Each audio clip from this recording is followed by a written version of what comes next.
So today I have the pleasure and the honor to present you Tony Jamous. Tony is CEO at Oyster, and Oyster is a platform that allows companies to hire remote talent around the globe. The company was created by Tony in 2019 and employs 500 people distributed in 75 countries. So, Tony, I was really intrigued by something that you said in an interview. And in fact, you were referring to something that was said by your employees. And those employees, they said, and I quote, "We have never felt so much belonging to a workplace as while working for Oyster." So I thought, like, this is really interesting. And so this Tony, I really have to get this an interview with him. But before diving deeper into that, just another question. I give you four countries that have played a role in your life. And of course, I would like you to tell to the audience which role these countries played. So I start with Lebanon, then France, United States, end to end, Cyprus. Absolutely, Isabel. Thank you for having me. Look, Lebanon, for me, is a connection to my roots, to my ancestors. Is also Lebanon, the experience of war and realizing that there's things that are broken in this world, and gave me early on in my life a determination to feel that I have to fix something in this world, which led me to build all these businesses. France, I came to France when I was a teenager, and France taught me that there's nothing wrong with me, that France, one of their values is equality, égalité. And when I came to France to study, the government gave me a 350 euro check, and I wasn't even French at that time. And I asked why. They said, because we want you to focus on your studies. We believe in equal opportunities. And that have influenced me to start Oyster, because I realized that Oyster is a mission-driven company, by the way, on a mission to make the world more free and equal by democratizing access to global job opportunities.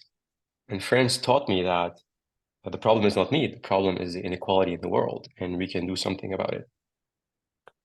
The US, when I lived in the US, I lived in California specifically, it taught me the connection with nature, with the motherland. And I was in a phase of my life where I was doing a lot of inner work, and I realized that I don't want to live in cities anymore. I want to live near in nature, which led me actually to go to Cyprus. Cyprus was my last destination, and probably the place where I call home today for the rest of my life. Because Cyprus combines this nature that I experienced in California, but with the proximity to my homeland. I believe in the DNA integration with the place I live in. I was born in the East Mediterranean near the sea, and Cyprus gave me that experience, and it feels like I'm reversing age living in that environment. Yeah, nice. You also told in another interview that because Lebanon was in war, that you were intrigued immediately by the power of communication, and so communication will come back in your professional life. Okay. Yeah. Okay. Yeah, just to tell you a bit about that, because in a war country like Lebanon, we didn't have fixed line network, we didn't have mobile phone network. And the only way we could communicate was with these military grade CB radios. Yeah. And I was in my early teenage years, and I got obsessed with that technology, which is essentially like primitive technology of like social network. Yeah. Actually, before the internet. And that led me in my career to go into the telecommunication industry. And this is how I founded my first company, which was a software platform that connected mobile application into the telecom network. Okay, so it was like social networks, but avant la lettre, so in a really early stage. Okay, so Oyster, your company now is a fully remote organization, and so as I said, you managed to make people really feel connected to this organization. So I am convinced about the fact that a lot of hybrid organizations in Belgium, they can learn a lot from you. And while we were preparing this interview, you told me that intentionality, so it's like being prescriptive and being very specific. Intentionality is crucial to build connection. Intentionality is crucial to build a culture. So this is like my first question to you. What about this intentionality? Yeah, I believe in intentionality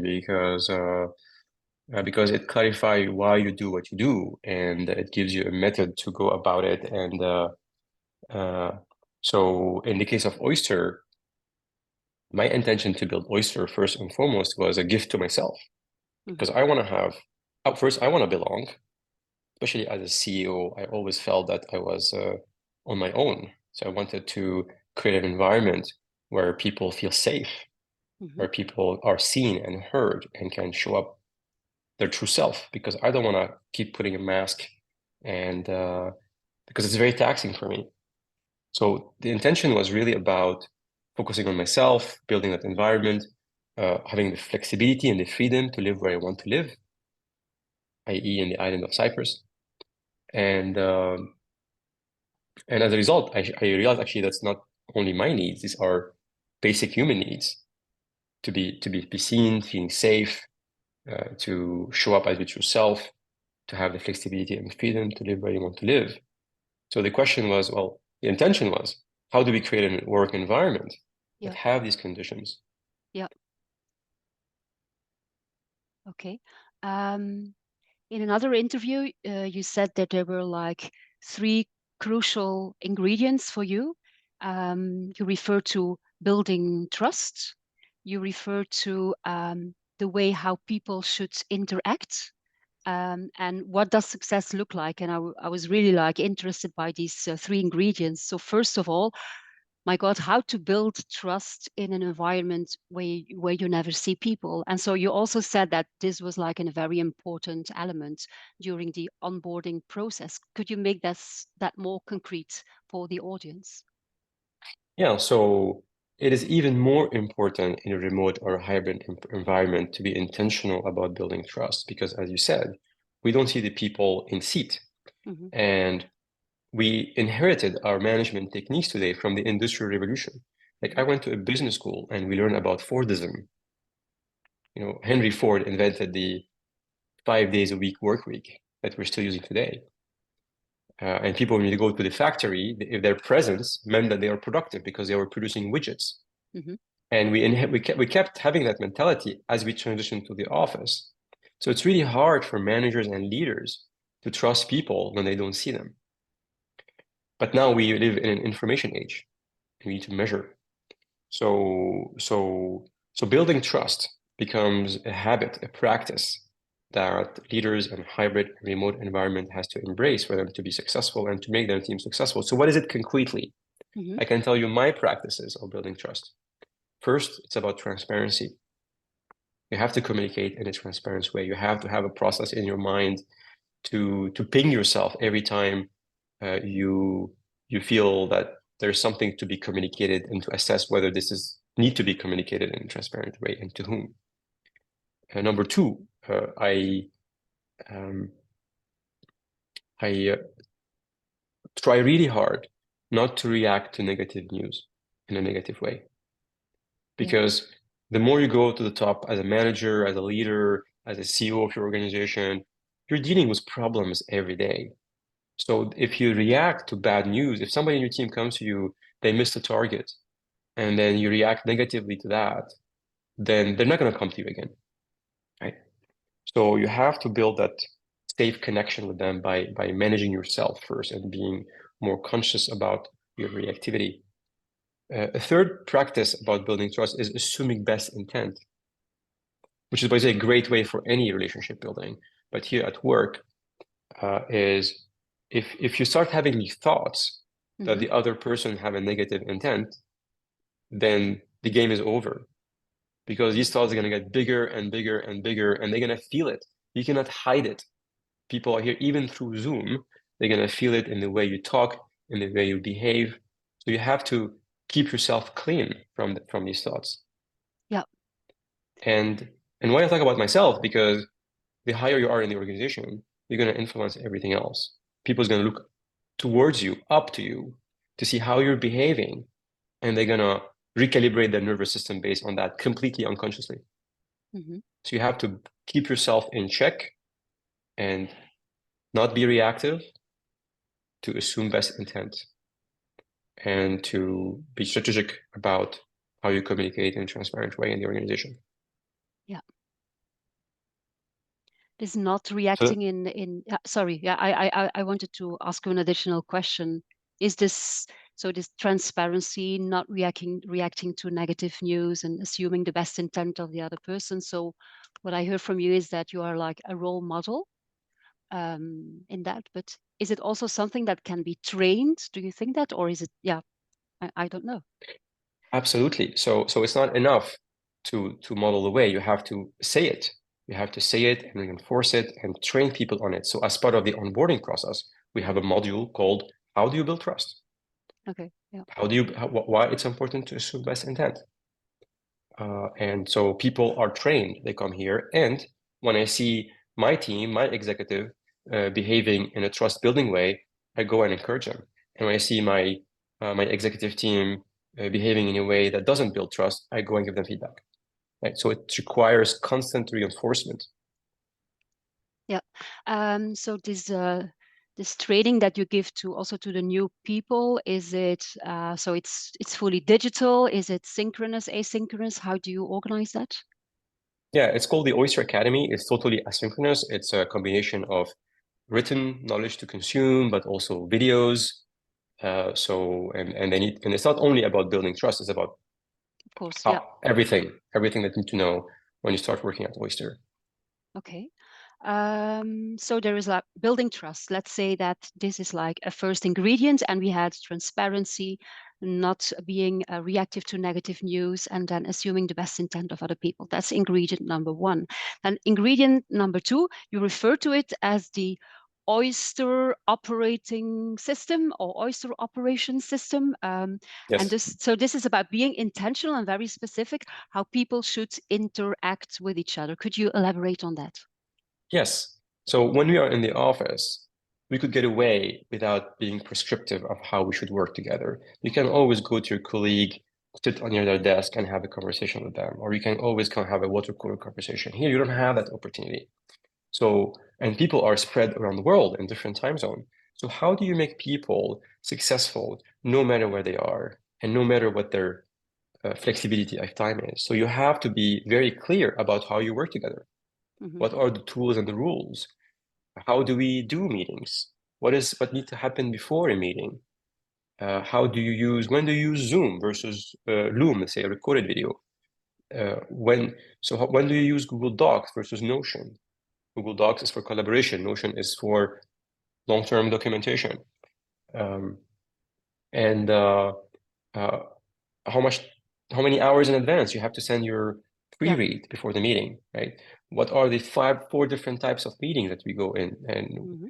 how do you handle them? And so, and by doing so, actually, not only we enable people to be successful no matter what they are. Imagine you're somebody in the Philippines, you wake up in the morning, and then your manager is on the other side of the world. But also, it is super productive. I've never had so productive meetings other than here at Oyster.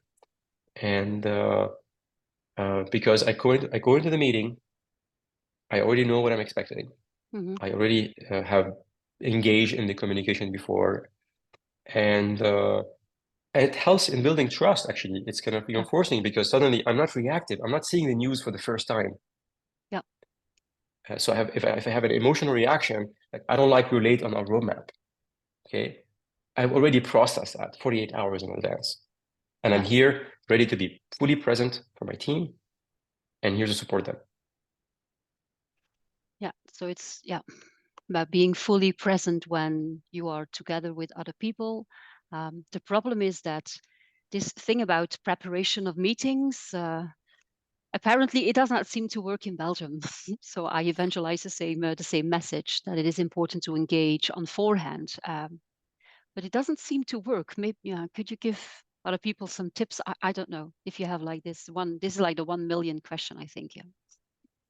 But it's not about the country or the culture, the country culture. It's about the company culture because we have people in Belgium. We have people in 80 Ah, countries around the world, yeah, and yeah. they are because the company culture is much more important than Mm-hmm. your country culture, the Yeah. way you work, right? So it's really about making sure that people that works with you use these methods, and you have to reinforce them. You have to give them feedback. You have to train them on them.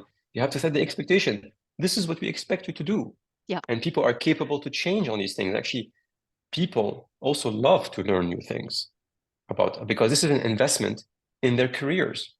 People who are going to leave Oyster, they're going to be one of the best remote workers in the world because they've been trained on the top class ways of working across time zones, and it's a gift for them because suddenly they have flexibility in their life.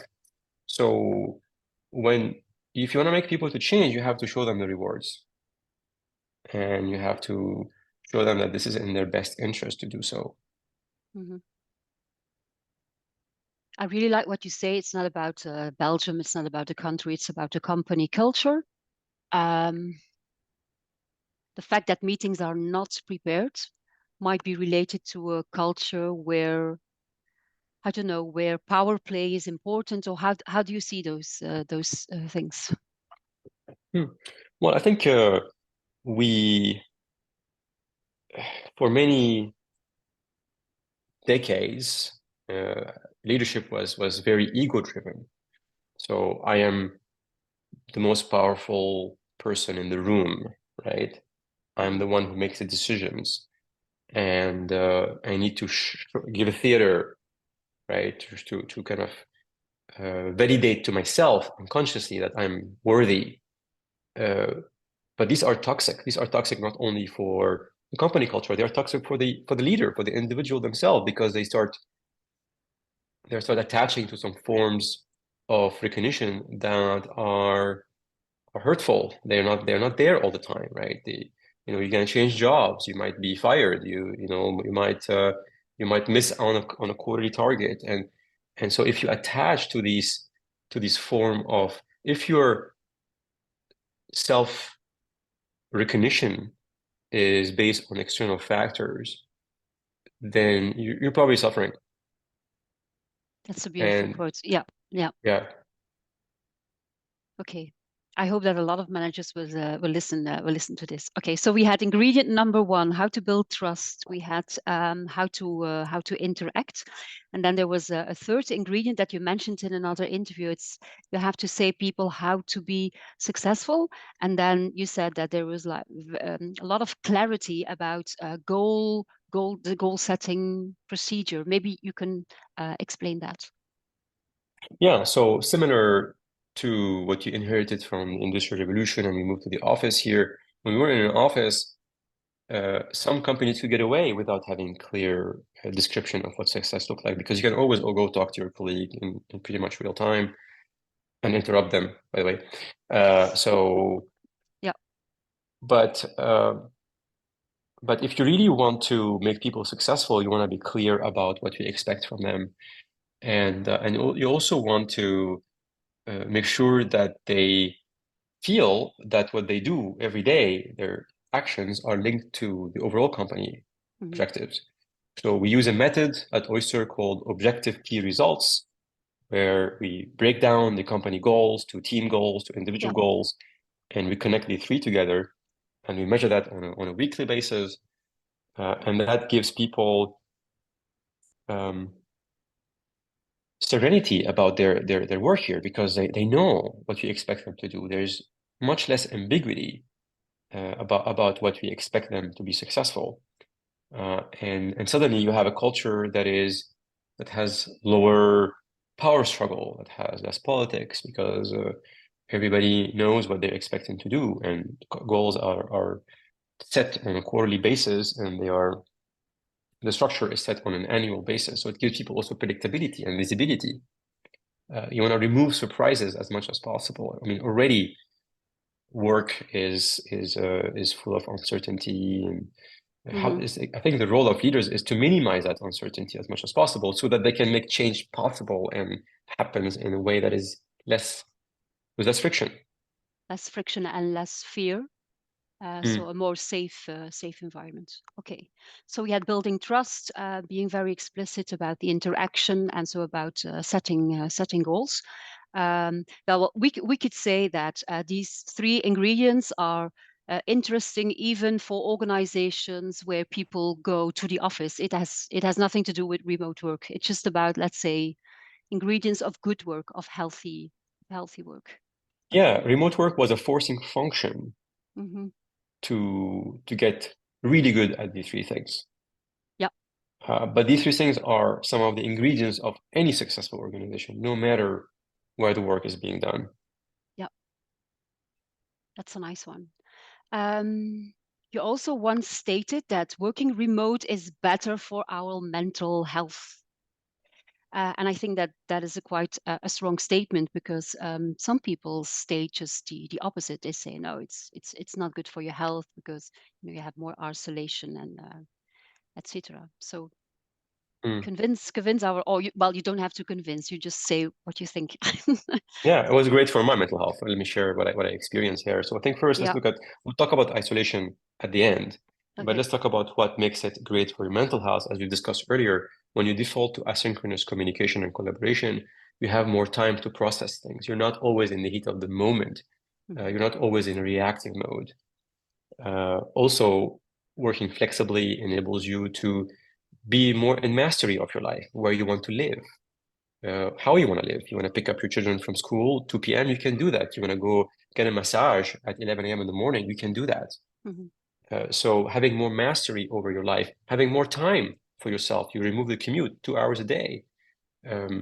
You can also have hobbies that you couldn't have before. I started playing music in remote work because suddenly now I'm not in the office all the time. In between Zoom calls, I go play my guitar. Couldn't Yeah. do that before. Yeah. Uh, so uh, so there is also the question of isolation. Let's talk about this. Mm-hmm. And it is true that people feel more isolated when they work remotely. Companies try to mitigate that. We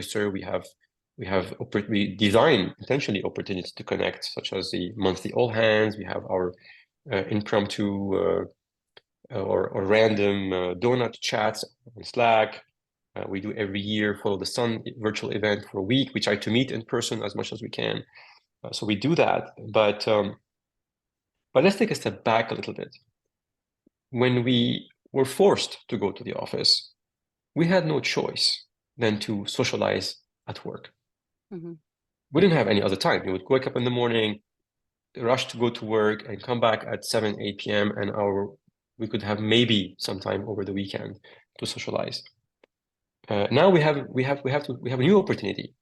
We can shift the way we socialize with our local community.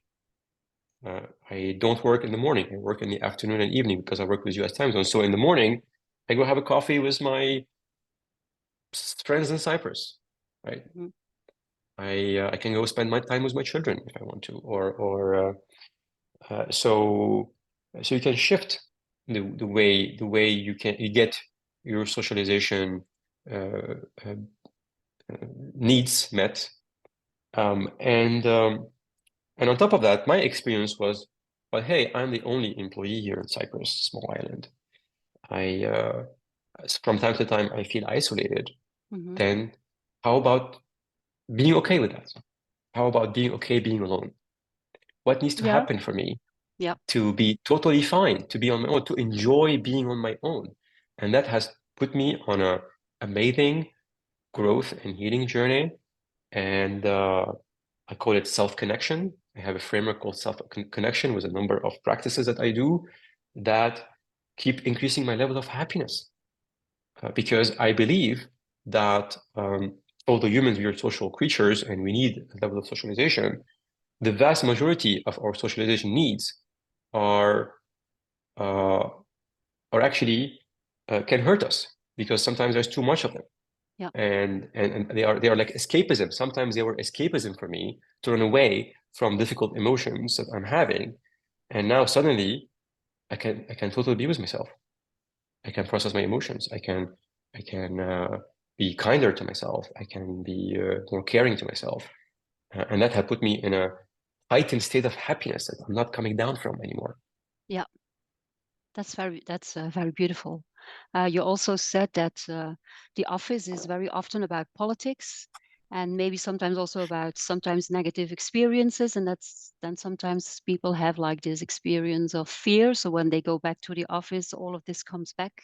I think that was also very interesting. So remote work is an opportunity to rethink how we socialize and why we should socialize. And okay, maybe we should think more about the tyranny of extroversion and always being with other people. Okay. Um, you mentioned it already a couple of times when we were talking about onboarding about and preparing meetings in an asynchronous way. So I'm passionate about this dance, what I call a dance between synchronous and asynchronous communication. Um, so I think you said that, well, before you go to a meeting, there is engagement between people in an asynchronous way.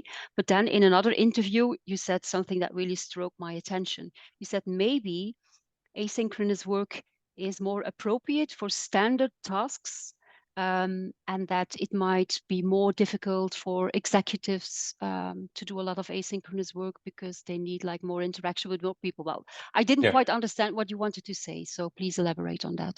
Yeah. So when the task is well defined, Mm-hmm. then think about this. Take the most extreme example. I'm a software developer.